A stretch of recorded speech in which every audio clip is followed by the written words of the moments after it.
எழுதுனா இப்ப அரசு ஊழியர்கள் ஆசிரியர்கள் வந்து கடுமையான போராட்டத்தில் ஈடுபட்டாங்க. அவங்களுக்கு கொடுத்த திமுக அரசு என்ன வாக்குறுதி கொடுத்ததுன்னா பழைய ஓய்வூதிய திட்டத்தை நாங்க ஆட்சிக்கு வந்து அமல்படுத்துவோம் அப்படின்னு சொன்னாங்க. ஆனா போராட்டம் தீவிரம் அடையும் போது இப்ப தேர்தல் நெருக்கத்தில் போராட்டம் தீவிரம் அடைஞ்ச உடனே உறுதியளிக்கப்பட்ட ஓய்வூதிய திட்டம் அப்படின்னு சொல்லி அவங்களோட போராட்டத்தை வந்து கைவிட வச்சுட்டாங்க.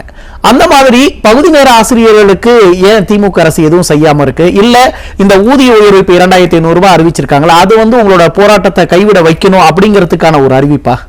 அதை எந்த ஒரு பகுதி நேர ஆசிரியர்களும் ஏத்துக்கல, தொடர்ந்து போராடிட்டு இருக்காங்க. அறிவிப்பு வெளியிட்டா கூட 2500 ரூபாய் சம்பள உயர்வு கொடுக்குறோம், மே மாசம் சம்பளமா இனிமே 10,000 ரூபாய் கொடுக்குறோம் அப்படின்னு ஒரு அறிவிப்பை அமைச்சர் வெளியிட்டு இருந்தாலும் பகுதி நேர ஆசிரியர்களா இருக்கிற யாருமே அதை ஏத்துக்கல. அதனாலதான் அந்த போராட்டம் தொடர்ந்து இன்னைக்கு 9வது நாளா நடக்குது.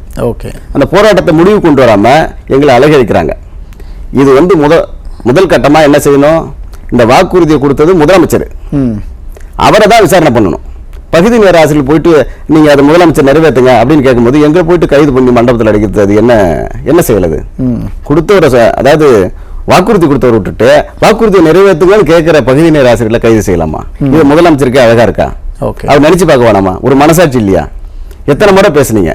திமுக வந்து நாங்க இந்த கடந்த காலத்துல வந்து பணிவேந்திரம் கேட்டு போராடும் போது இன்னைக்கு திமுகவில் முக்கிய தலைவராக ஆர்.எஸ். பாரதி வந்து இந்த போராட்டத்தில் கலந்துக்கிட்டு பகுதி நேர ஆசிரியர் பணிவேந்தர் செய்யணும்னு சொன்னாரு.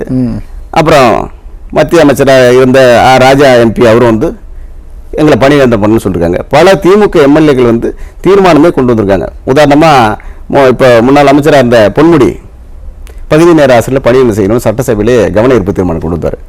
இப்படி ஒரு 10 வருஷமா பேசின ஒரு பிரச்சனைய ஆட்சியில் இருக்கும்போது செய்யறதுல என்ன பிரச்சனை வந்துரு போகுது? அப்ப நீங்க பேசுறதுக்கு என்னதான் அர்த்தம்? பணிவேந்தர் செய்யணும் நீங்க தானே சொன்னீங்க. அதோட முதலமைச்சரா இருக்கிற நம்ம மு.க. ஸ்டாலினோட தந்தையார், அவரு முன்னாள் முதலமைச்சரா இருந்தவர் தான்.